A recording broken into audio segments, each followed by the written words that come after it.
আকাশ, আমরা যেটি খবর পেলাম যে নেত্রকোনায় 5টি কেন্দ্রে আগুন দেওয়ার ঘটনা ঘটেছে। একটু বিস্তারিত জানতে চাই, কারা এই আগুন দিল, বিস্তারিত কিছু জানতে পেরেছেন কিনা?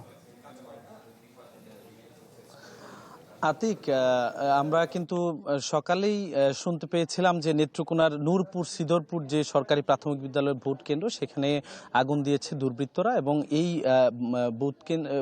ভোট কেন্দ্রের যেখানে 4টি বুথ রাখা হয়েছে, সেই আমার পেছনে যে বিল্ডিংটি দেখছেন সেখানে কিন্তু আগুন দেয় গতকাল রাত আনুমানিক 2টা থেকে 2:30 নাগাদ।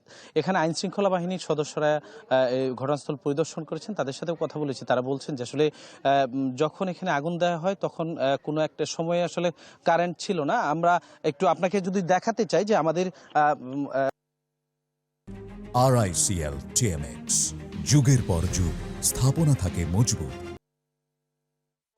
এই যে ভিতরের অংশ, এই জায়গা থেকে আসলে এই যে আপনাদেরকে দেখাচ্ছি, এই যে জানলা আছে, জানলা দিয়ে কিন্তু আসলে এই যে আমাদের সহকর্মী হানিফুল্লাহ আকাশ নেত্রকোনা থেকে যুক্ত হয়েছিলেন। তিনি জানানোর চেষ্টা করছিলেন যে সেখানে 5টি ভোট কেন্দ্রে আগুন দেওয়ার ঘটনা ঘটেছে।